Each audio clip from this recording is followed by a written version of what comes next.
ठीक है, चलिए स्टार्ट करते हैं अपने आज के लेक्चर को। और टीएसजे नीट में बहुत बहुत स्वागत है। रेडॉक्स रिएक्शन का ये लेक्चर नंबर 2 होने वाला है और आज हम इस चैप्टर को फिनिश कर देंगे। आज से आप फ्री हो जाइए, फिजिकल केमिस्ट्री खत्म। जस्ट रिवाइज के practice revise practice revise practice और कुछ नहीं करना। आज के बाद इलेक्ट्रोकेमिस्ट्री चैप्टर है वो इस वीक चलेगा। हल्के हल्के बहुत छोटी छोटी वीडियो में हम इस वीक में वो ख़त्म कर देंगे। बस आपको अपनी पूरी पढ़ाई करनी है। फिजिकल केमिस्ट्री खत्म और इनऑर्गेनिक आज से या कल से चलिए। ये लिस्ट ऑफ आयन्स दिए थे मैंने पिछली क्लास में, शायद आपने याद कर लिए होंगे, एक बार देख लीजिए। Chlorine, chloride, bromine Br minus, fluoride का मतलब F माइनस, आयोडाइड का मतलब I माइनस, कार्बोनेट का मतलब CO3 2 माइनस, साइनाइड का मतलब Cn माइनस, आइसोसाइनाइड का मतलब आपका SCN minus Mc minus, sulphate का मतलब SO4 2 माइनस, सल्फाइड का मतलब SO3 2 माइनस, थायोसल्फेट का मतलब है S2O3 2 माइनस, सल्फाइड का मतलब है S2 माइनस, फॉस्फाइड का मतलब है P3 माइनस, ऑक्सलेट का मतलब है C2O4 2 माइनस, नाइट्रेट का मतलब है NO3 माइनस, नाइट्राइट का मतलब है N3 माइनस, नाइट्राइट का मतलब है NO2 माइनस, और क्लोरेट का मतलब है ClO4 माइनस, क्लोरेट का मतलब है ClO3 माइनस, क्लोराइड का मतलब है ClO2 माइनस, हाइपोक्लोराइट का मतलब है ClO माइनस, क्रोमेट का मतलब है CrO4 2 माइनस, डाइक्रोमेट का मतलब है Cr272 माइनस, परमैंगनीट का मतलब है MnO4 माइनस, एंड फॉस्फेट का मतलब है PO4 3 माइनस। चलिए, तो पिछली क्लास में कुछ क्वेश्चन दिए थे, आइए उनके ऊपर डिस्कशन करते हैं। आपके पास अमोनियम डाइक्रोमेट है, ए है और ये टूट रहा है। आपसे बिहेवियर ऑफ ए पूछा था, कैसे चेक करेंगे। यहाँ नाइट्रोजन का पहले आप ऑक्सीडेशन नंबर चेक करिए। तो NH4 के ऊपर चार्ज क्या होता है, प्लस का चार्ज होता है। उसका मतलब यहाँ पे नाइट्रोजन पे चार्ज क्या आएगा तुम्हारा, माइनस का 3 आएगा। यहाँ पे 0 है, इसका मतलब कितने की कमी आ रही है, 3 की कमी आ रही है। लेकिन है कितने, 2, तो कितनी कमी आएगी, 6 की कमी आएगी। अब हम किसकी बात करते हैं, क्रोमियम की। Cr2O7 के ऊपर चार्ज कितना होता है, माइनस का चार्ज होता है। तो माइनस, और इस पर कितना होता है, -2 होता है ना, -2 होता है। ठीक है, -2 होता है टोटल चार्ज। तो यहाँ से क्रोमियम पे चार्ज कितना आ जाएगा तुम्हारा, 7 दूनी 14 तो 16, तो 16 है नहीं, 7 दूनी 14, 14 जाके प्लस हो जाएगा एंड वहाँ से माइनस, तो 12 और 2 के 12, मतलब यहाँ कितना आ गया, +6। और यहाँ कितना आएगा, Cr2O3 के ऊपर चार्ज कितना होता है आपका,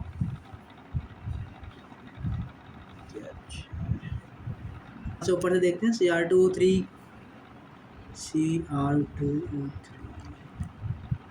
एक सेकेंड, टोटल पे चार्ज ही नहीं है ना, तो मतलब 0 हो गया ना। 3 दूनी 6, 6 जाएगा, तो क्रोमियम पे चार्ज कितना आ जाएगा, +3 आ जाएगा। है कितने, 2 क्रोमियम, कितने का चार्ज आएगा, कितने का चेंज आएगा, 6 का चेंज आएगा। तो गेन बराबर लॉस है, इलेक्ट्रॉन जितने का गेन हो रहा है उतने का ही लॉस हो रहा है। इसका मतलब है लॉस यहाँ, गेन यहाँ, मतलब जितना लॉस हो रहा है उतना गेन होगा। इसका मतलब बिहेवियर क्या होगा, एक नन होगा, कुछ भी बिहेवियर नहीं होगा। चलिए एक और क्वेश्चन करते हैं। आपको I2 दिया है, Na2S2O3 दिया है, Na बन रहा है, Na2SO4O6 बन रहा है। ठीक है, चलिए आपको E1 E2 फाइंड करनी है M1 और M2 के टर्म्स में। E1 क्या है, इक्विवेलेंस है, तो M1 के टर्म्स में चाहिए। इसका मतलब इक्विवेलेंट बराबर मोलर मास एंड डिवाइड में N फैक्टर, है ना। इक्विवेलेंट वेट तो यही होता है तुम्हारा। ठीक है, तो N फैक्टर निकालना बेसिकली। तो I2 यहाँ पे बन रहा है -1, एक, लेकिन है कितने, 2। इसका मतलब यहाँ पे कितने का चेंज आएगा, 2 का। यहाँ की बात करते हैं, यहाँ आप किसी का भी निकाल लीजिए। हमने मान लिया सल्फर का निकाल लिया, तो S2O3 पे चार्ज कितना होता है, -2। तो यहाँ से सल्फर के ऊपर चार्ज कितना आ जाएगा, 2 दिया 6, 6 2 4, कितना आ जाएगा, +2।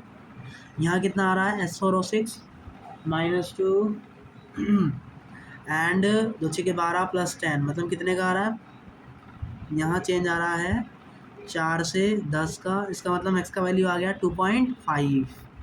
इसका मतलब यहाँ पे इसका जो भी x का वैल्यू है वो क्या आ जाएगा तुम्हारा, 2.5 आ जाएगा। लेकिन यहाँ सल्फर है कितने, 2 हैं, तो 1 की वजह से 2.5, तो 2 की वजह से कितने का आएगा 2 × 2.5। एक सेकेंड। ठीक है, तो ये आपका कहानी हो गया। 2.5 आ गया आपका एवरेज आया, लेकिन ये एवरेज आया है। क्या है ये आपका एवरेज। तो इसका मतलब है यहाँ 2 था, यहाँ भी 4 है, यहाँ भी 4 है, मतलब बात एक एक ही हो रही। तो 2 से 2.5 कितने का चेंज 0.5 का चेंज, कितने के लिए 1 के लिए है कितनी 2, तो कितने का चेंज 0.5 × 2। इसका मतलब कितना आ गया, इसका 1 आ गया। इसका एन फैक्टर 1 आ गया, इसका एन फैक्टर 2 आ गया। तो मोल मतलब molar mass of I2 divide by 2 is equal to E1 and mole fraction of Na2S2O3 divide by n factor is equal to E2। और ध्यान रखना, इस सॉल्यूशन को हाइपर सॉल्यूशन बोलते हैं। यह I2 की मात्रा को I2 के अमाउंट को दिखाता है, I2 कितना बना, कितना रिलीज हुआ, वगैरह वगैरह। तो ये आपको रिएक्शन याद रखना है कि I2 when reacted with Na2S2O3 it will provide NaI और Na2S4O6। ठीक है, ये आप याद रखें। अगर आपको डिसप्रपोर्शनेशन रिएक्शन का एन फैक्टर कैलकुलेट करना हो तो कैसे कैलकुलेट करेंगे। A redox reaction in which a same element present in a particular compound in a definite oxidation state is oxidized as well as reduced. One of the reactant in a disproportionation reaction always contain an element that can exist in at least 3 oxidation states. कल भी पढ़ा था कि disproportionation reaction वो reaction होता है जिसमें आप एक एलिमेंट एक से ज़्यादा ऑक्सीडेशन स्टेट में, 3 ऑक्सीडेशन स्टेट में, दैट मीन्स वो आपका क्या है डिसप्रोपोर्शनेशन रिएक्शन शो कर रहा है। ओके, चलिए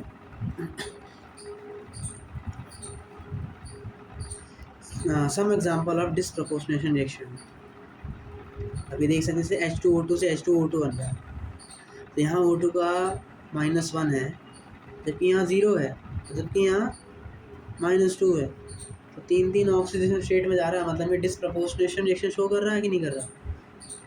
अब यहीं देख लो, यहाँ 0 है, यहाँ -1 है, यहाँ क्या चल रहा है, 0 है, ये -1 है, और यहाँ क्या है तुम्हारी, यहाँ +1 है। लो भैया डिसप्रोपोर्शनेशन रिएक्शन। ऐसे ही तुम यहाँ भी देख सकते हो, यहाँ 0, यहाँ -1, और यहाँ 3 दूनी 6 + 1 5 +5। इसका मतलब डिसप्रोपोर्शनेशन। ऐसे ही इसका चेक कर लो, यहाँ 0 है, यहाँ 2 माइनस है, और यहाँ चेक करना जरा H2O3 माइनस, मतलब 3 दूनी 6, 6 2 8, 6 2 4 और ये 2। लो ये क्या हो गया डिसप्रोपोर्शनेशन। यहाँ चेक करना, यहाँ कितनी आ रही है -1 एंड +1, -1 -2 आ गया शायद, चेक कर लेना आप। -1 चाहिए ना, तो उसके ऊपर क्या आ जाएगा -2 चार्ज, इसके ऊपर कितना चार्ज आएगा 0, सॉरी 0 नहीं H2O -2 चार्ज इधर, और इधर कितना चार्ज आएगा मतलब 4 4 6। तो यस, सल्फर की वजह से ये डिसप्रोपोर्शनेशन रिएक्शन है। ओके, इसका चेक कर लो, पोटेशियम इसका, तो यहाँ +1 -1, यहाँ चेक करोगे तो कितना आएगा आपका क्लोरीन का KClO4। ClO4 का हमने भी याद करा था, कितना आया था, देखो ऊपर लिखा होगा ClO4 हाइपोक्लोरेट, हाँ पर क्लोरेट होता है ये ClO4, चार्ज होता है -1। ClO4 तो -1 चार्ज है, इसका मतलब +1। इसमें शायद कुछ एरर है, इसको बाद में क्लैरिफाई करेंगे, इसको मिस करते हैं। तो ये हमारे सारे डिसप्रोपोर्शनेशन के एग्जांपल हो जाएंगे, तो आप ऐसे जो है देखेंगे। डिसप्रोपोर्शनेशन रिएक्शन का आपको अगर एन फैक्टर निकालना है तो उसका जुगाड़ क्या आया था, ये आया था 1/n net = 1/n1 + 1/n2 = N factor net. आप ऐसे निकालेंगे। चलिए, find out the equivalent weight of chlorine in the disproportionation reaction. ये रिएक्शन था Cl2 से Cl- और ClO3- है। यहाँ 0 है, यहाँ -1 है, और यहाँ कितना है 3 दूनी 6 -1, तो यहाँ +5 आ गया। कितने का चेंज है 5 का, 1 की वजह से कितने हैं 2, कितना आ जाएगा 10 का चेंज। यहाँ कितने का चेंज आ रहा है -1, 1 का है कितने 2, तो कितने का चेंज 2 का। तो कैसे निकलेगा 1/2 + 1/10, तो यहाँ से n नेट कितना आ जाएगा तुम्हारा 5/3। क्या करोगे molar mass of chlorine 71 divide by n factor net, ठीक है, आ जाएगा आपका डिसप्रोपोर्शनेशन रिएक्शन के लिए इक्विवेलेंट वेट आ जाएगा।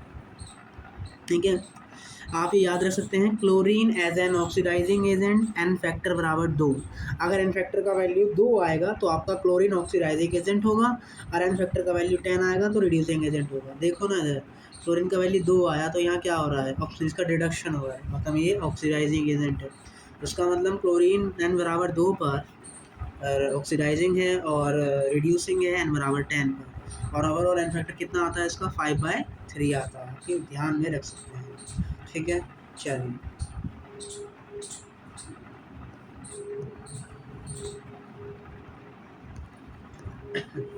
बाकी इसको करने का एक और तरीका है। कौन सा, आप क्या करिए, सबसे पहले आपको रिएक्शन को यहाँ पे बैलेंस करना पड़ेगा। अगर टाइट्रेशन में सीखोगे वैसे तो बैलेंस कैसे करेंगे रिडक्शन और ऑक्सीडेशन दोनों को अलग अलग कर लीजिए।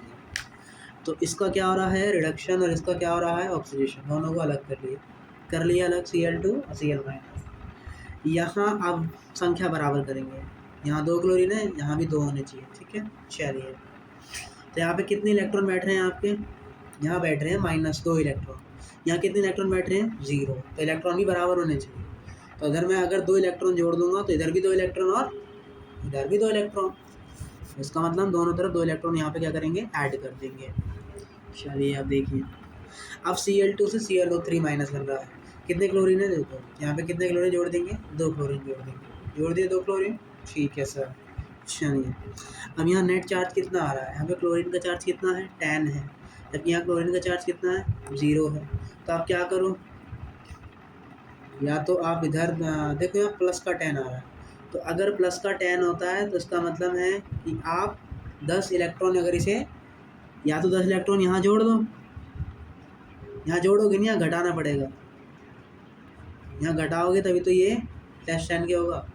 समझ लो, अगर माइनस हो रहा है इधर तो आप यहाँ पे प्लस करेंगे, और अगर यहाँ प्लस में आ रहा है तो चार्ज को यहीं प्लस करेंगे। क्यों, यहाँ प्लस के 10 हैं और 10 और मिल रहे हैं, मतलब 10 - 10, इसका मतलब नेट चार्ज 0 हो जाएगा। और अलग अलग रखने से क्या होगा, अगर मैं दोनों को जोड़ दूंगा तो ये कट भी जाएगा। अब दोनों की इक्वेशन को इक्वल बनाने के लिए 5 से मल्टीप्लाई किया, तो अब ये चार्ज यहाँ से क्या हो जाएगा, कट जाएगा। तो यहाँ से क्या मिलेगा, 5 क्लोरीन प्लस क्लोरीन मतलब 6 chlorine, and to make 10 Cl minus और 2 ClO3 माइनस। तो ये आपका क्या हो जाएगा, यहाँ पे रिएक्शन बैलेंस हो जाएगा।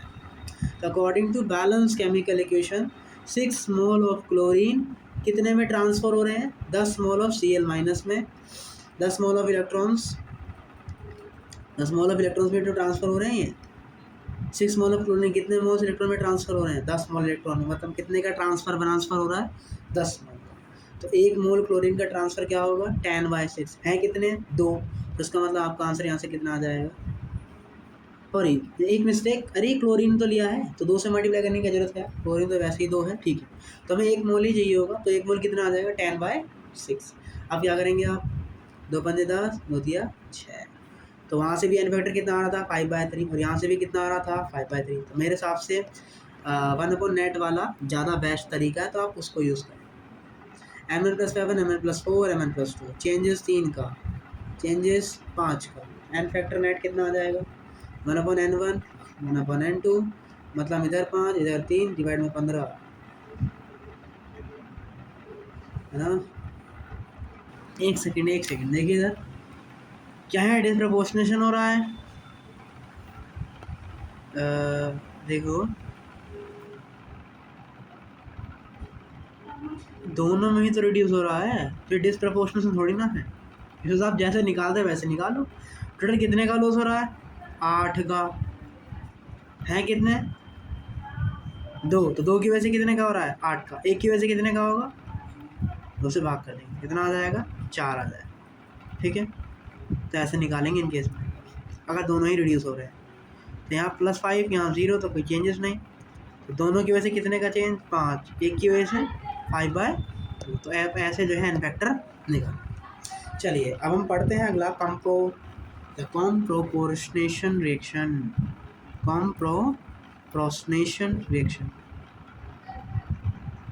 a class of redox reaction in which element from two different oxidation state gets converted into single oxidation state। मतलब ऐसा कंपाउंड जो 2 ऑक्सीडेशन स्टेट शो कर रहा था लेकिन अब सिंगल ऑक्सीडेशन स्टेट में कन्वर्ट हो गया है, तो इसका मतलब वो कौन सा रिएक्शन शो करेगा, कॉम्प्रोपोर्शनेशन रिएक्शन, एक डिसप्रोपोर्शनेशन था और ये कॉम्प्रोपोर्शनेशन रिएक्शन है। चलिए इसका एन फैक्टर कैसे कैलकुलेट करेंगे।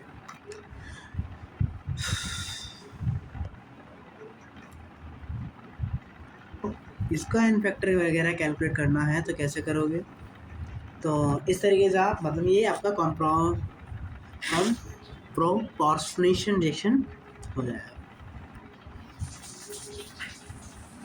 चलिए आगे बढ़ते हैं। तो हमने आखिरकार ये सारे एन फैक्टर निकालना सीखा क्यों सीखा था, ताकि हम लॉ ऑफ इक्विवेलेंस लगा सकें। क्या है ये, आइए समझते हैं। इम्पॉर्टेंट बात क्या है, आप ये सब याद रखेंगे।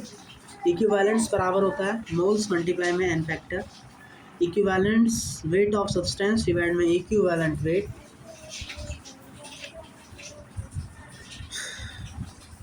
equivalent is equals to normality into volume of solution in liter.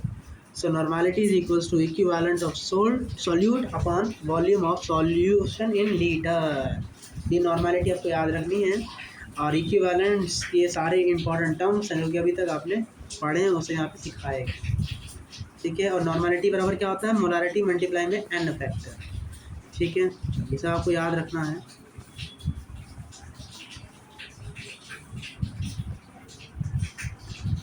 Number of equivalent of solute is equals to what, अभी पढ़ा आपने, normality into volume of solution in litre. चलिए तो आप लॉ ऑफ इक्विवेलेंस कैसे लगाएंगे, जो भिड़ते हैं उनके बार बार होते हैं। समझ नहीं आया, समझाइए। ए और बी से क्या बनना है, सी बन रहा है। तो इक्विवेलेंस का लॉ क्या कहता है कि जितने इक्विवेलेंस इसके होंगे वही इक्विवेलेंस इसके भी होंगे और जो इक्विवेलेंस इसके भी होंगे, तो जो भिड़ रहे हैं हम सभी के इक्विवेलेंस क्या होंगे, बराबर होंगे। इसका मतलब equivalence of A is equals to equivalence of B is equals to equivalence of C. If the n factor ratio of A and B is X Y, माना कि इसका n factor ratio X Y है, then इसके mole क्या होंगे, जो इसका है वो इसके मोल होंगे और जो इसका है वो इसके मोल होंगे। ध्यान रखिएगा कि जो मोल्स होते हैं ना वो एन फैक्टर के रिवर्स होते हैं, समझिए।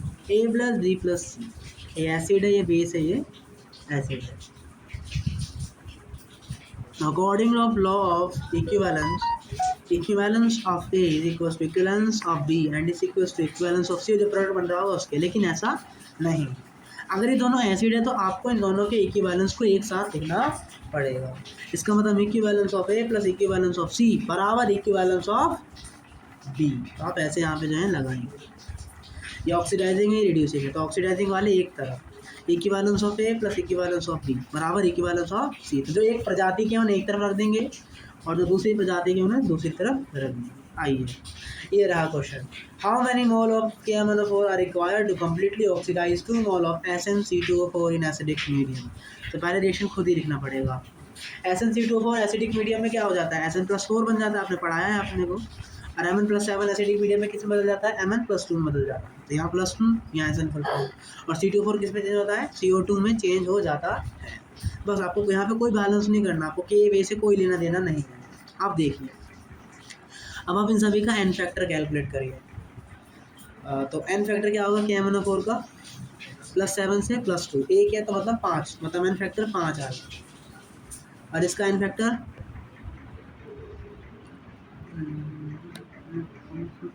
+2 से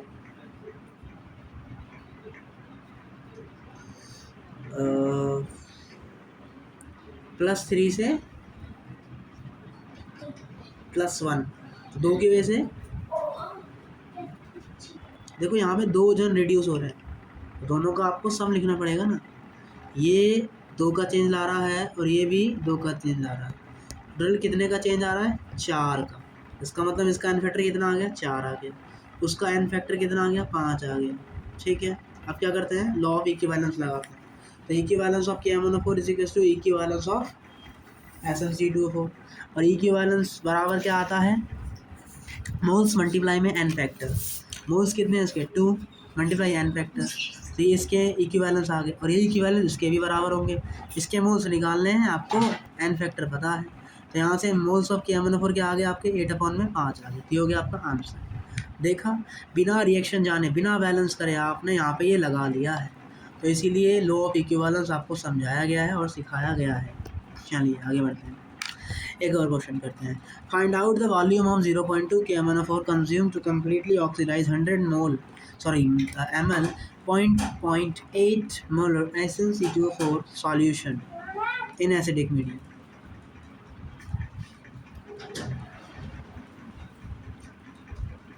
तो 0.2 मोलर KMnO4 कंज्यूम करता है SnC2O4। तो वही कहानी है, KMnO4 का जो भी इक्विवेलेंस होगा वो SnC2O4 के इक्विवेलेंस के बराबर होगा। और इक्विवेलेंस क्या आता है तुम्हारा, इक्विवेलेंस क्या आता है, molarity into volume into n factor, है ना, यही तो आता है इक्विवेलेंस ऑफ KMnO4। तो मोलारिटी कितनी है 0.2, वॉल्यूम कितना है, इसका वॉल्यूम निकालना है, और एन फैक्टर कितना होता है एसिडिक मीडियम में, इसका 5 होता है, याद कर लेने का। और SnCO2 का एसिडिक मीडियम में एन फैक्टर कितना होता है 4 होता है। तो बस आप दोनों को बराबर करोगे, यहाँ से आपको क्या मिल जाएगा, इसका वॉल्यूम मिल जाएगा। तो इक्विवेलेंस बराबर क्या होता है, molarity into n factor into volume, या इक्विवेलेंस बराबर नॉर्मेलिटी इंटू वॉल्यूम। चलिए एक और क्वेश्चन करते हैं। Find out the moles of FeC2O4 and KMnO4। तो KMnO4 FeC2O4 एसिडिक मीडियम में, तो Mn किस में चेंज होगा, Mn +7 से +2 में जाता है, तो इसका एन फैक्टर आ जाएगा 5। FeC2O4 का एन फैक्टर भी आपको याद कर लेने का। CO2 किस में चेंज होगा, CO2 में चेंज होगा, और Fe+2 Fe+3 में चेंज होगा। तो इसकी वजह से कितने का चेंज आ रहा है, 2 का, इसकी वजह से 1 का, तो टोटल चेंज कितना आ गया, 3 का। तो एन फैक्टर क्या हो गया, 3 आ गया। आपसे लेकिन पूछा क्या, मोल्स पूछे, तो आपको लॉ ऑफ इक्विवेलेंस लगाना है। इसका मतलब मोल्स मल्टीप्लाई में एन फैक्टर, इसका मतलब 5 × 10 is equals to n multiply में इसका एन फैक्टर, तो कितना आ गया 10/3 आ गया। तो ये अपना क्या हो गया, यहाँ से आंसर हो गया। चलिए, तो अभी तक आप समझ गए होंगे कि what is normality, n factor, ये सब आप यहाँ पे समझ गए होंगे। चलिए आगे बढ़ते हैं और अपने कंसेप्ट को थोड़ा और अच्छा करते हैं।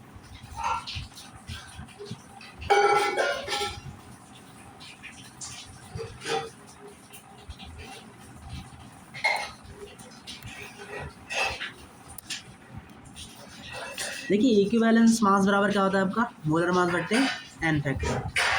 इक्विवेलेंस की ये सारी कहानी है जो कि आपको याद रख।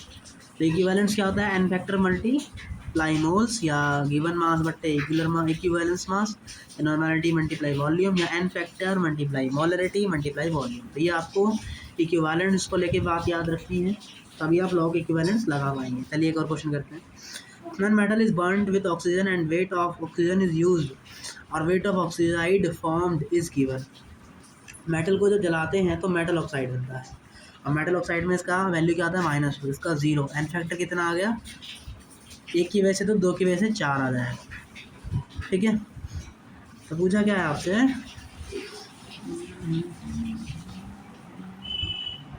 इक्विवेलेंस लगाना है आपको यहाँ पे।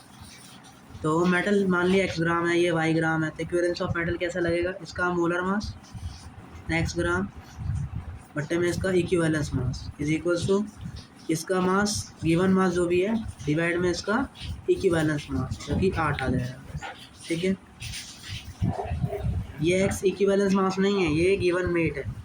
गिवन वेट बट्टे इक्विवेलेंट वेट होता है इक्विवेलेंस निकालने का फॉर्मूला। ठीक है, equivalence weight not equivalent, equivalent weight. और इक्विवेलेंट वेट क्या होता है, मॉलिक्यूलर वेट बट्टे एन। कहे तो molarity moles into n factor ही हो गया तरीके। When metal only reacts with chlorine to give chloride, metal chloride chloride में -1 और यहाँ 0, चेंज 1 की वजह से 1, तो 2 की वजह से 2 का चेंज, एन फैक्टर 2। इसका मतलब क्या लिखेंगे इसे आप, y ग्राम डिवाइड बाय में क्या लिखेंगे, equivalent weight is equals to molecular weight upon n factor. तो कितना आ जाएगा equivalent weight 35.5 which is equals to metals and equivalent weight of metal. इस तरीके से आप यहाँ पे LOE लगा सकते हैं। चलिए और क्वेश्चन 2.2 ग्राम मेटल है, रिएक्ट करते हैं क्लोराइड से, फॉर्म करता है ये, तभी तो याद करा क्या आता है इसका given weight equivalent weight, given weight और इक्विवेलेंट वेट। बस सॉल्व करेंगे, आपका आंसर आ जाएगा। When metal react with nitrogen to give the nitrite, nitrite क्या होता है, जिसपे -3 चार्ज होता है। तो 1 की वजह से 3 का, 3 की वजह से 6 का, सॉरी 2 की वजह से 6 का। इसका मतलब y upon weight of N2 कितना होता है, तो 28/6 इज इक्वल्स टू इसका वेट बट्टे इक्विवेलेंट वेट। तो हर केस में आप ऐसे जो है आंसर निकालें। चलिए, तो mole concept, sorry equivalence concept के जितने भी क्वेश्चन थे वो यहाँ पर हमने कर लिए हैं। अब हम आगे बढ़ते हैं और अब हम टाइट्रेशन बेस्ड जो इंपॉर्टेंट क्वेश्चन होते हैं उनको करने का ट्राई। अब यहाँ पर हम टाइट्रेशन बेस्ड कुछ कंसेप्ट को जानते हैं। सिंपल टाइट्रेशन होती है, the aim of simple titration is to find the concentration of unknown solution with the help of known concentration. जिस अननोन सॉल्यूशन का कंसंट्रेशन हमको find the concentration of unknown solution with the known concentration. Titration होता क्या है, जिसमें आपको एक ऐसा सॉल्यूशन होगा जिसका कंसंट्रेशन पता है और एक ऐसा सॉल्यूशन होगा जिसका कंसंट्रेशन नहीं पता है। तो उस जानने व जिसका आपको पता है उसकी वजह से अननोन सॉल्यूशन का आपको कंसंट्रेशन जो है फाइंड करना है। हमारे पास 2 प्रकार की टाइट्रेशन होती हैं, एसिड बेस और रेडॉक्स टाइट्रेशन, और दोनों जो है क्या है, सेम ही है। तो एसिड बेस टाइट्रेशन है क्या, एसिड बेस टाइट्रेशन में क्या होगा, एसिड और बेस आपस में रिएक्शन करेंगे, वो एसिड बेस टाइट्रेशन। तो बस हमने को इक्विवेलेंस का लॉ जानना है कि law of equivalence of HCl is equal to equivalence of sodium hydroxide. अब HCl का इक्विवेलेंस कैसे निकालते हैं, मोलारिटी इसका, वॉल्यूम इसका दिया होगा, इसका मतलब, और इसका भी मोलारिटी, इसका वॉल्यूम। तो N2V2 बराबर क्या हो जाएगा, N1V1। तो ये आप जो है एसिड बेस टाइट्रेशन में लगाएंगे। बोले तो खाली आपको एक ही फंडा लगाना है, लॉ ऑफ इक्विवेलेंस। इसी तरीके से रेडॉक्स टाइट्रेशन, जैसे कि MnO4 FeC2 FeCO Mn+2 बन रहा है, तो equivalence of MnO4 is equal to equivalence of FeC2O4, और वो क्या होता है, n factor multiply moles multiply volume, moles नहीं मोलारिटी, क्या ये मोलारिटी है, मोल्स नहीं है। तो n factor molarity into volume. तो यहाँ पर आप वो काम करोगे, आपका रेडॉक्स टाइट्रेशन हो जाएगा। तो कोई अलग टॉपिक नहीं है, सब सेम है। आइए क्वेश्चन करते हैं और समझने का ट्राई करते हैं। वॉल्यूम फाइंड करना है, इसका मोलारिटी दिया है और इसका वेट दिया है, एसिडिक मीडियम में है। तो इसका एन फैक्टर 5 होता है, इसका 3 होता है, हमने याद कर रखा है। तो इसका क्या आ जाएगा, 5 into molarity into volume, volume कितना है, वॉल्यूम इतना निकालना है, बराबर इसका n factor 3 multiply molarity, molarity नहीं दिया, निकाल लेंगे। मोलारिटी कैसे निकालेंगे, गिवन वेट 1.44 एंड इसका मोलर मास निकाल सकते हैं, तो 144 आ जाएगा। और वॉल्यूम कितना है, कम्प्लीटली ऑक्सीडाइज कर दिया है, हमें कम्प्लीटली ऑक्सीडाइज कर दिया है। जनरली 1 लीटर माना तो पूरा 1 लीटर खत्म हो गया है, इसका मतलब इसका वॉल्यूम 1 मान लेते हैं, काम करते हैं। ठीक है, अब क्या करेंगे, इन दोनों को मिला के सॉल्व कर लीजिए, आपका वॉल्यूम यहाँ से इजीली आ जाएगा। चलिए एक और क्वेश्चन करते हैं। क्या MnO4 और ऑक्सैलिक एसिड ये रिएक्ट कर रहा है, आप दोनों का एन फैक्टर निकालेंगे, इक्विवेलेंस ऑफ ये, इक्विवेलेंस ऑफ ये। तो N1 इंटू इसका वॉल्यूम दिया है, मतलब मोलारिटी का यूज़ पड़ेगा, और मोलारिटी भी दिया है क्या, molarity is required to reach end point, molarity जो है फाइंड करनी है। और इसका आपको ऑक्सैलिक एसिड का दिया है कंसंट्रेशन, तो बस आपको वाली वैल्यू पुटिंग करनी है, आपका आंसर आ जाएगा। कुछ भी नहीं है एसिड बेस टाइट्रेशन, खाली इक्विवेलेंस का लॉ लगाना है। देखो MnO4 oxalic acid, acidic medium, oxalic और MnO4, मतलब इसका एन फैक्टर कितना आ जाएगा, 5 आ जाएगा। तो बुझा है, the change in oxidation number of carbon at the end point, कितने का चेंज आया, कार्बन का पूछ रहा है, जो तो कुछ करना ही नहीं है।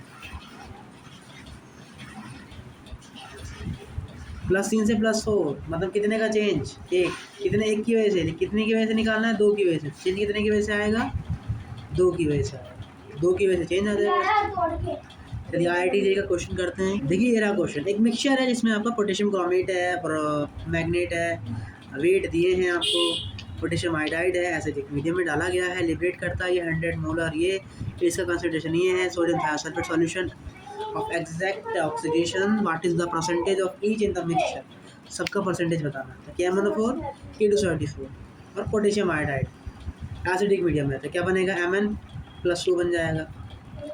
I जो है एसिडिक मीडियम में जाता है तो I2 बनाता है, याद रखें। और Cr2 किस में चेंज हो जाएगा, क्रोमियम +3 में चेंज होगा। ये आपको याद रखना है। अब सबके आप एन फैक्टर कैलकुलेट कर लेंगे, सबके एन फैक्टर आ गए, ठीक है। दूसरा I2 सोडियम थायोसल्फेट से रिएक्शन करके सोडियम आयोडाइड और Na2SO4O6 बना रहा है, हाइपो सॉल्यूशन।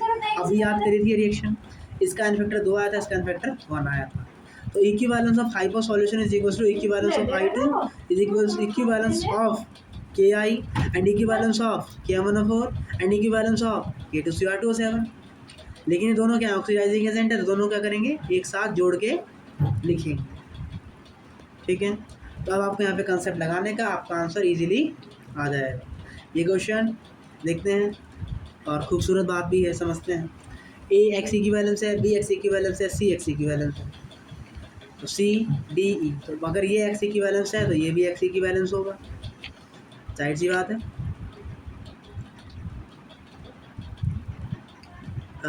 इसका मोल का संख्या कैसे आएगा, x/n1 करके, और यहाँ क्या आएगा, x1n1 तो है, लेकिन इसमें आपका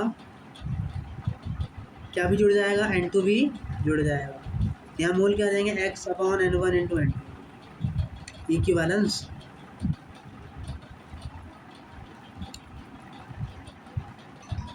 देखिए तो रिएक्शन ये है ABC ABC BCD E, ठीक है। हमने क्या पढ़ा है, अगर इन सब का इक्विवेलेंस बराबर है तो वही इक्विवेलेंस इसका भी होगा, और वही इक्विवेलेंस इसका भी होगा, और इसका भी होगा। आइए प्रूव कर दें कि सच में ऐसा होगा। तो एक्स इक्विवेलेंस है, इस मतलब इसका मोल्स क्या आ जाएंगे, x/n1। तो इसके यहाँ भी सी है, तो इसका मतलब इसके मोल भी क्या होने चाहिए, x/n1। लेकिन हमें तो इक्विवेलेंस चाहिए, किससे मल्टीप्लाई करते हैं, एन फैक्टर से। माना एन फैक्टर n2 है, तो यहाँ क्या आ जाएगा, n2। तो इसके इक्विवेलेंस क्या आ गए, x/n1 इंटू n2। और अगर n1 बराबर n2 हो गया, n1 n2 के बराबर हो गया, तो एक दूसरे से कट जाएंगे। इसका मतलब सी के इक्विवेलेंस क्या आ जाएंगे, x, डी के इक्विवेलेंस क्या आ जाएंगे, e, मतलब वही अपने x, और e के इक्विवेलेंस भी क्या आ जाएंगे, x। इसका मतलब इफ़ n1 बराबर n2 then equivalence of a b c d e सब क्या होंगे, आपस में बराबर आएंगे। तो हम जो लोहे की इक्विवेलेंस लगा रहे थे वो बिल्कुल सही लगा रहे हैं, और वो हम ऐसे जो है लगाते हैं। तो इसलिए अगर आपको साइमल्टेनियसली केस देखने को मिल गया, यहाँ भी I2 है, यहाँ भी I2 है, तो इसका मतलब इसका जो इक्विवेलेंस होगा वो इसके इक्विवेलेंस के बराबर होगा। तो बिंदास आप लगा लीजिए, आपका आंसर गलत नहीं आएगा। तो याद रखेंगे और उसे समझेंगे। चलिए आगे बढ़ते हैं।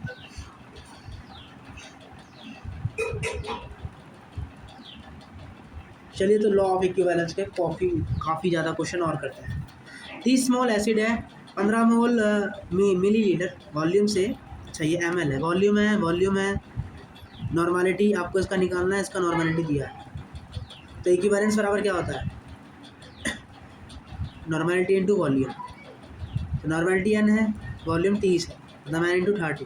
देखो लीटर में करने का जरूरत नहीं कि मिलीलीटर से मिलीलीटर कट जाएगा, बराबर होगा उसके। तो 15 इंटू 0.2, तो कितना आ जाएगा, 0.1 जो है n के समथिंग आपका यहाँ पे आंसर आ जाएगा, ठीक है।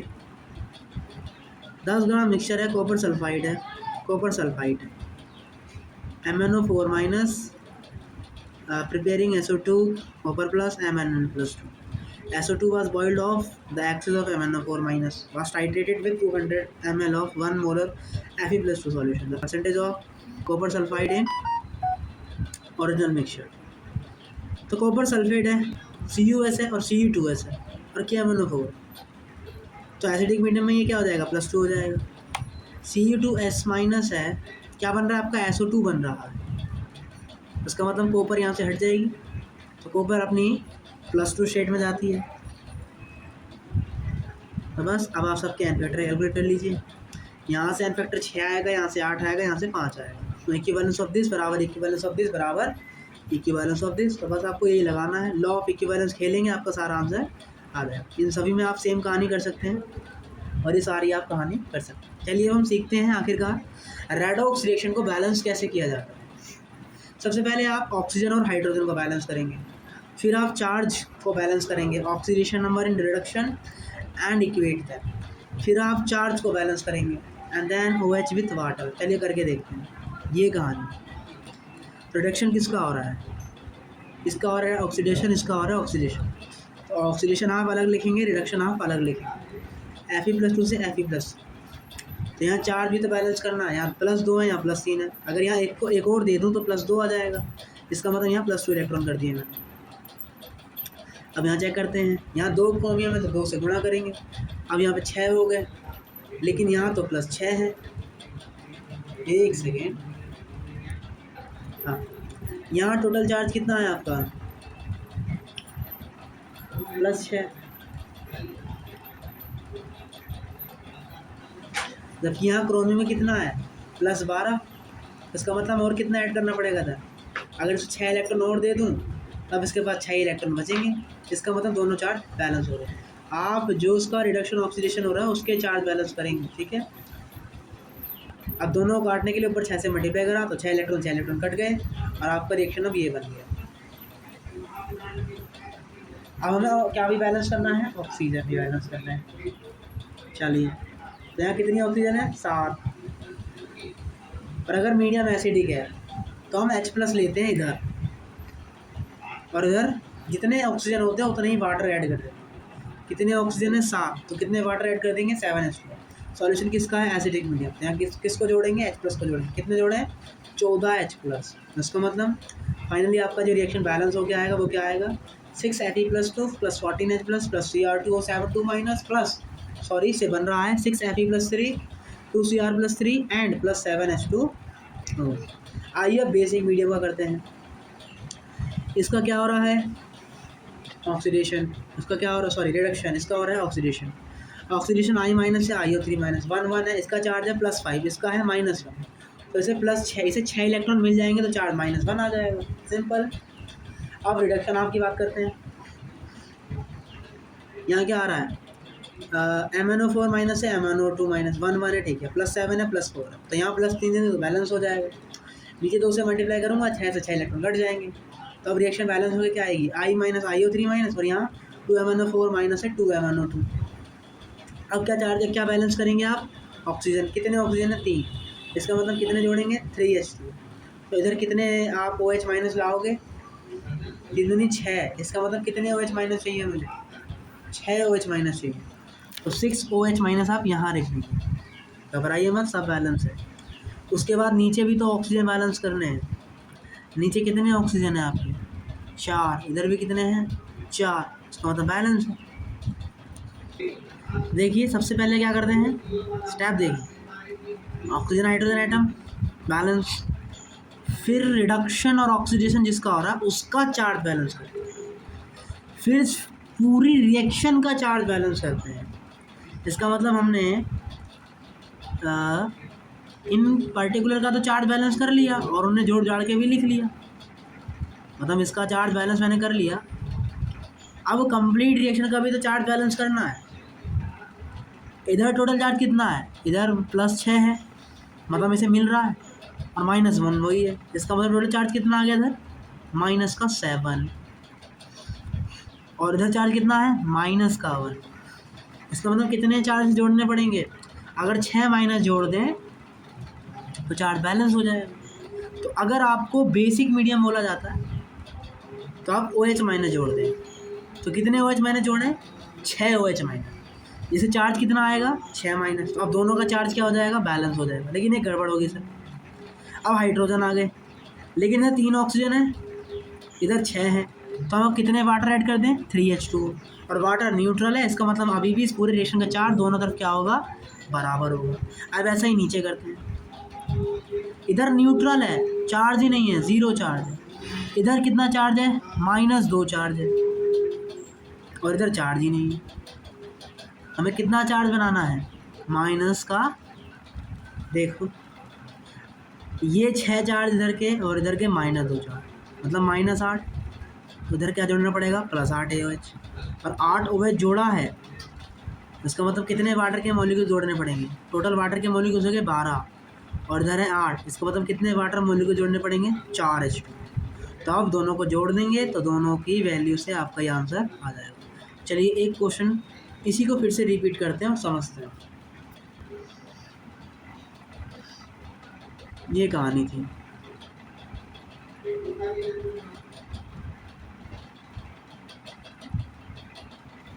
ठीक है, तो I माइनस से IO3 जो हो रहा था वो आपका रिडक्शन हो रहा था, और यहाँ चार्ज था आपका +5, ठीक है। और हमने यहाँ पे एक इलेक्ट्रॉन को जोड़ा था ताकि ये सब बैलेंस हो जाए। एक नहीं 6 जोड़े थे, है ना, 6 5 1 -1, ठीक। और यहाँ MnO4 माइनस है MnO2, कितने इलेक्ट्रॉन निकल रहे हैं? इस पे चार्ज है +7, इस पे +3 +4, 3 का डिफरेंस है। तो बैलेंसिंग करने के लिए इधर मैंने 3 जोड़ दिए। अब अगर मैं रिएक्शन को जोड़ूंगा तो दोनों इलेक्ट्रॉन कटेंगे नहीं, तो इसके लिए मैंने क्या करा, इस पूरी रिएक्शन को 2 से मल्टीप्लाई कर दिया। अब आप चार्ज देखिए, नीचे वाली रिएक्शन का चार्ज आ रहा है इधर 0, इस पे तो टोटल चार्ज 0 होता है MnO2 पर, और इस पे चार्ज आ रहा है इधर की तरफ -8। ऊपर वाली में इधर आ रहा है -1 चार्ज, और इधर आ रहा है -7 चार्ज। तो कितने जोड़ेंगे इसमें? 6 OH माइनस जोड़ेंगे, और इधर कितने जोड़ेंगे? 8 OH माइनस। तो यहाँ -8 आ गया, यहाँ -8 आ गया, -7 आ गया, -7 आ गया। अब आपको OH हटाने, बैलेंस करने के लिए, हाइड्रोजन को बैलेंस करने के लिए वाटर भी ऐड करेंगे। तो 3 ऑक्सीजन तो ये रहे, तो 3 वाटर यहाँ ऐड कर दिए। 4 ऑक्सीजन, तो यहाँ 12 ऑक्सीजन है, यहाँ 8 है, तो यहाँ कितने वाटर जोड़ दिए? 4 वाटर जोड़ दिए। अब आप दोनों रिएक्शन को प्लस करोगे तो आपका आंसर आ जाएगा 2MnO4 minus plus I minus plus H2O plus 2MnO2 plus IO3 minus plus 2OH minus. तो बेसिक मीडियम हो गया, एसिडिक मीडियम हो, उसको ऐसे बैलेंस किया जाता है।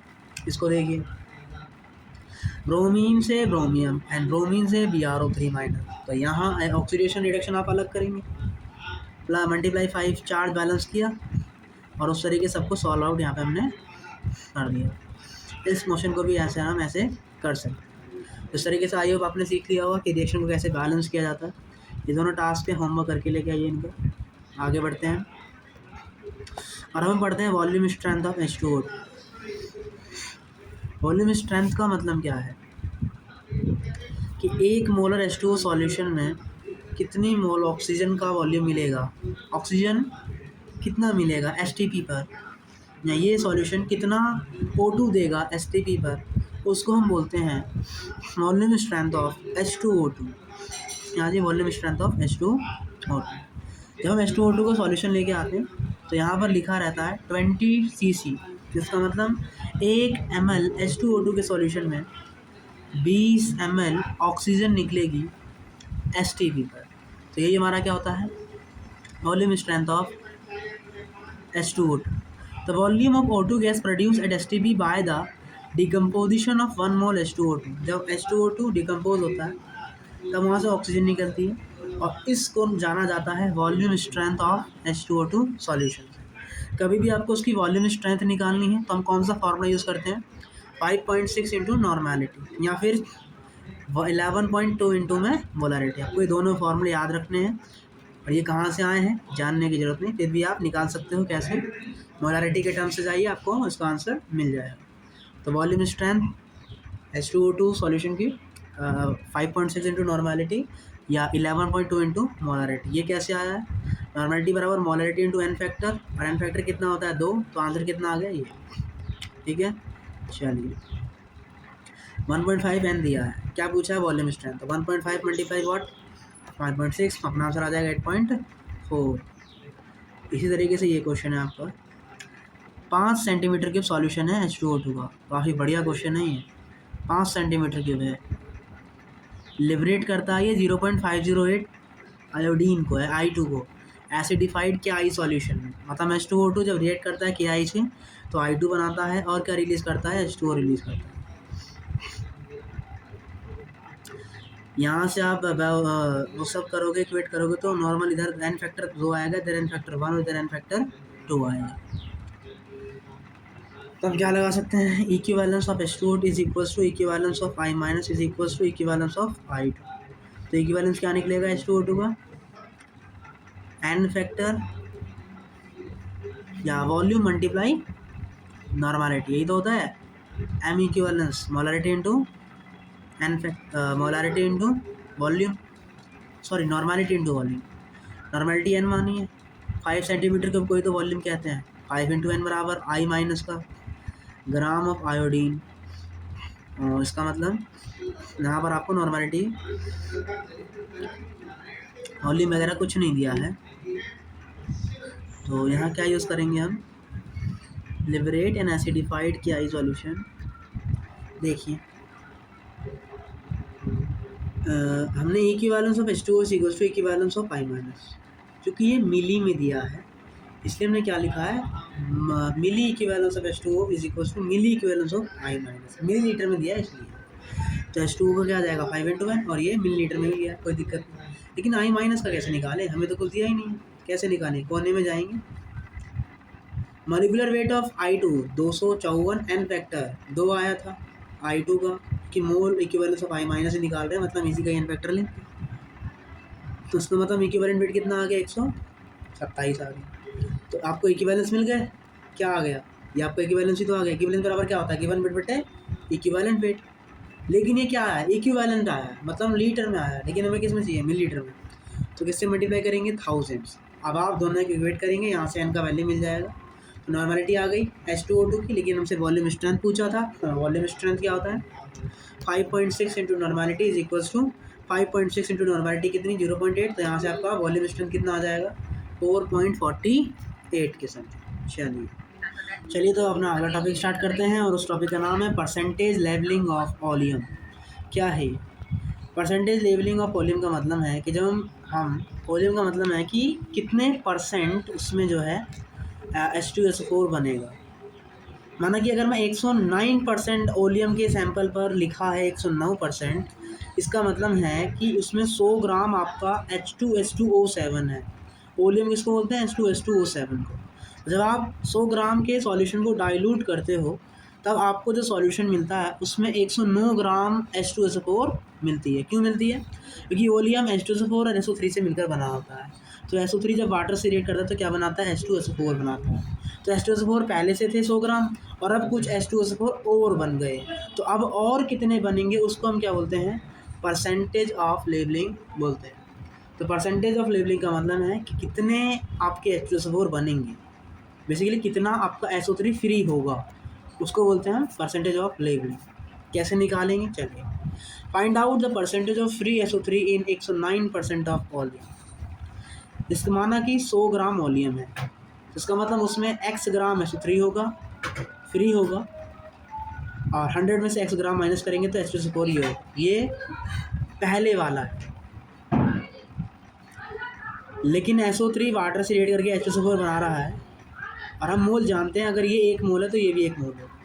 इसका मतलब ये x, तो इसका मतलब इसके मोल्स क्या आएंगे x/80, तो इसके मोल भी क्या होंगे x/80, लेकिन इसका वेट क्या आएगा, mole multiply given weight 98, given weight नहीं मोलर वेट। तो यहाँ से H2SO4 के वेट क्या आ जाएगा तुम्हारा, गिवन वेट x/80 मल्टीप्लाई 98 ग्राम। ये अब बना है, ये पहले वाला था, तो दोनों को प्लस करेंगे तो किसके बराबर आएगा, 109 ग्राम के बराबर आएगा।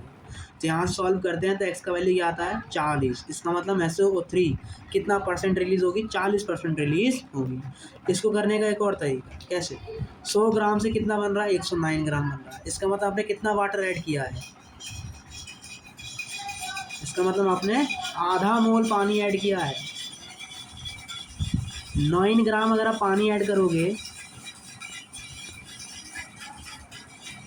इसमें कितना ऐड हो रहा है, 9 तो ऐड हो रहा है, इसका मतलब 9 ग्राम पानी ऐड किया है। इसका मतलब कितने मोल वाटर लिया है, हाफ मोल, और वाटर किससे रिएक्ट कर रहा है, SO3 क्या बना रहा है H2SO4। अगर ये 1 मोल, ये 1 मोल, तो ये भी 1 मोल। इसका मतलब अगर आपने हाफ मोल H2O लिया है तो SO3 भी कितने मोल है, हाफ मोल। इसका मतलब SO3 के मोल कितने आ गए, हाफ। तो इसका वेट कितना आएगा 80/2, मतलब 40 ग्राम। इसका मतलब SO3 कितनी फ्री है, 40 ग्राम। इसका मतलब परसेंटेज ऑफ SO3 कितना आ गया, 40% आ गया। तो इस तरीके से आप इन क्वेश्चनों को कर सकते हो बिना इन लंबी कैलकुलेशन के। सिर्फ आपको ये चेक करना कितना मोल पानी बन रहा है, बस, तो उससे आपको SO3 मिल जाएगा। 40% SO3 फ्री हो रही है, इसका मतलब कितनी SO3 फ्री हो रही है, 40 ग्राम बट्टे मोलर मास, मतलब आधी मोल SO3 फ्री हो रही है।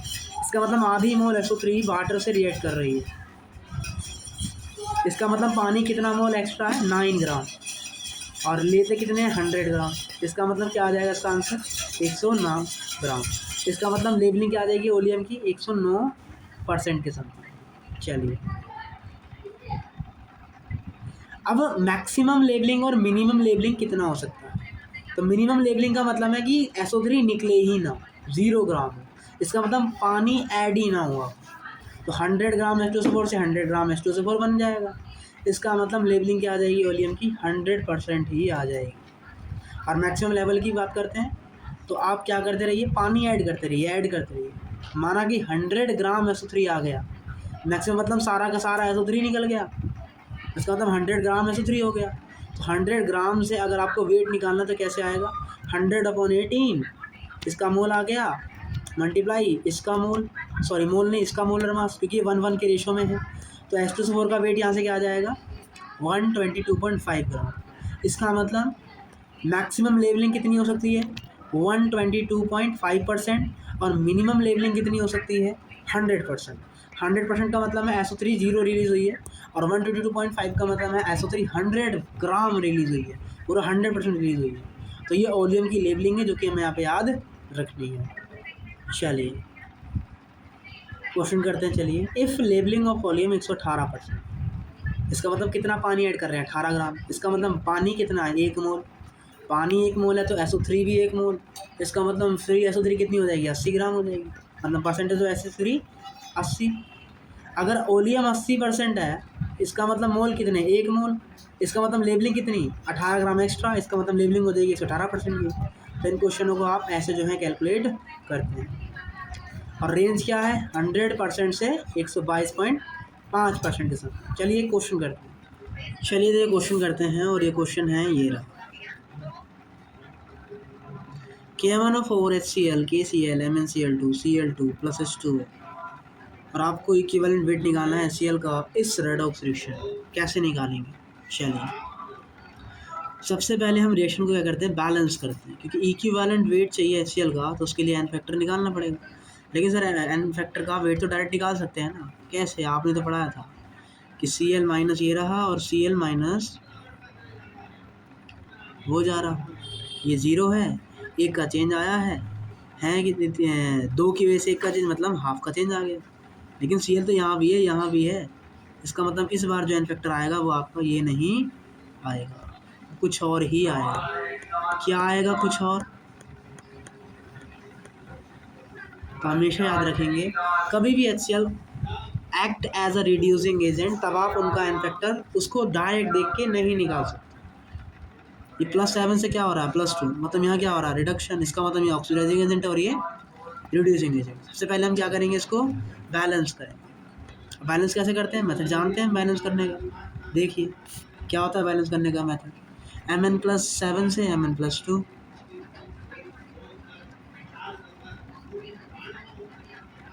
और दूसरा Cl माइनस से Cl2 जो कि 0 बन रहा है ना। ये 1 सेकेंड, चलिए Mn+7 से Mn+2, और Cl माइनस से Cl2।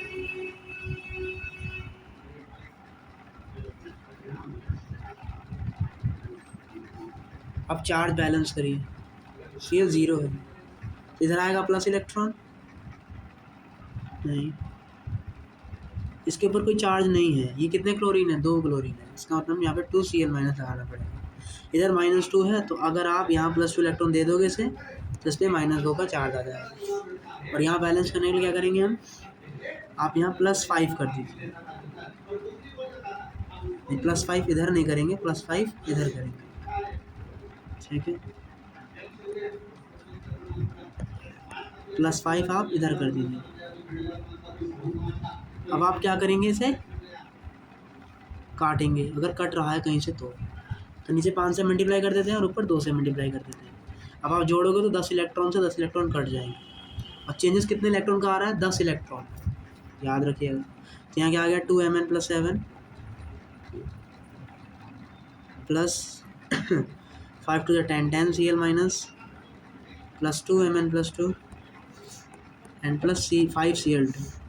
अब इससे वो वाली इक्वेशन चाहिए तो क्या करेंगे, Mn+7 इसमें है, इसका मतलब ये लिया है हमने यहाँ पे 2KMnO4 10Cl माइनस, इसका मतलब यहाँ पे क्या है 10HCl है, 2Mn+2 है, इसका मतलब 2MnCl2 है, और यहाँ क्या है हमारा, यहाँ है 5Cl2 और KCl को एज इट इज़ नीचे उतार लें। अब चेक करते हैं कि हमने इसे बैलेंस किया है कि नहीं किया। तो क्या 2 पोटेशियम है, दी 2 पोटेशियम है, पोटेशियम तो केवल एक ही आ रहा है, यहाँ पोटेशियम 2 आ रहे हैं और यहाँ पोटेशियम 1 है, लेकिन क्लोरीन तो सारे बैलेंस हो गए, क्लोरीन तो हमने पूरे बैलेंस कर लिए, H2O भी लिख लो, क्योंकि न्यूट्रल है तो ये तो चार्ज पे कोई इफेक्ट नहीं डालेगा, तो उसे हम इरेज ही कर देते हैं। तो ये हमने पूरा रिएक्शन लिखा, नहीं H2O भी लिख देते हैं, H2O कहीं नहीं जुड़ रहा था तो उसे हम एज इट इज़ लिख देंगे। अब आप चेक करिए जो हमने बैलेंस किया है क्या वो सही बैलेंस आ रहा है कि नहीं। क्या यहाँ 2 H2O है, नहीं, यहाँ पे 10 क्लोरीन है, 5 क्लोरीन, 6 क्लोरीन, और ये 5 1 6, और ये कितना लिखा है 2MnCl2, 4 5 9 और 1 10, क्लोरीन तो बैलेंस हो गई लेकिन हाइड्रोजन बैलेंस नहीं है, इसका मतलब यहाँ पे हमें 5 H2O जोड़ने पड़ेंगे। अब आपका ये पूरा बैलेंस है, लेकिन एक और दिक्कत है, क्या दिक्कत है कि इधर 2 के हैं लेकिन यहाँ केवल 1 पोटेशियम है, तो इसका मतलब हमने जो करेक्ट बैलेंस किया है वो करेक्ट बैलेंस नहीं किया है। तो हमें हमेशा याद रखना है कि अगर किसी भी रिएक्शन में कोई एक ऐसा एलिमेंट मिल जाए जो दो ऑक्सीडेशन स्टेट में, जो उसी ऑक्सीडेशन स्टेट में भी है और दूसरी ऑक्सीडेशन स्टेट में भी है, तब उसके केस में हम याद रखेंगे कि उसको बैलेंस करने के बाद लास्ट में जो आंसर आएगा वो हमेशा गलत आएगा। तो आप उसको हिट एंड ट्रायल मेथड से बैलेंस करेंगे। तो मैंने पहले यहाँ पे 2 पोटेशियम थे तो 2 से मल्टीप्लाई कर दिया, अब पोटेशियम बैलेंस हो गया, मैग्नीज भी Mn भी बैलेंस है, पोटेशियम भी बैलेंस।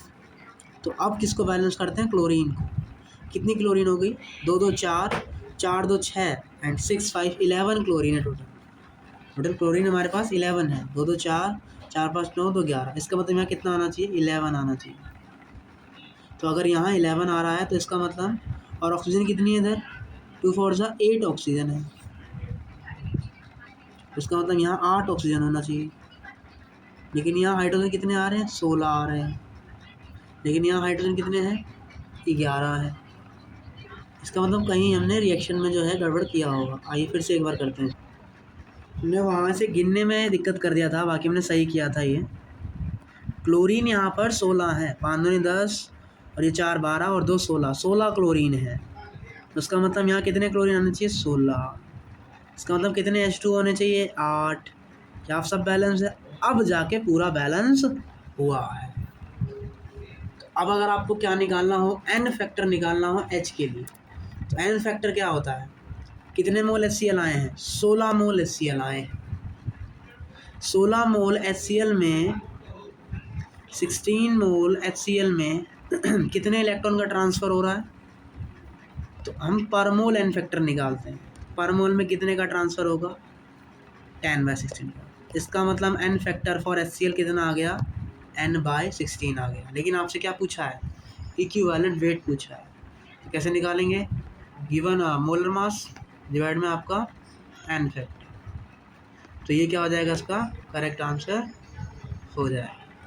ठीक है, आइए समझ में आ गया हो। हमें याद रखना है कोई भी एटम का ऑक्सीडेशन स्टेट एक तो सेम हो रहा है और एक चेंज हो रहा है, तो उसके केस में हमेशा याद रखेंगे कि बैलेंस करने के बाद जो बैलेंसिंग आएगी वो रॉन्ग आएगी, तो आप उसे हिट एंड ट्रायल से बैलेंस कर लेंगे।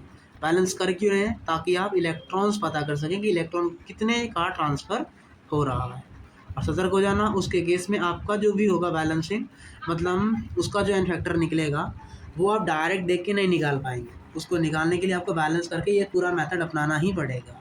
आप इस क्वेश्चन में भी कर सकते हो, सेम जैसा ही क्वेश्चन है, ये होमवर्क है, आप इसे कर सकते हैं। तो हम अपनी क्लास को यहीं रखते हैं और आज अपना ये चैप्टर यहाँ पे फिनिश हो गया है।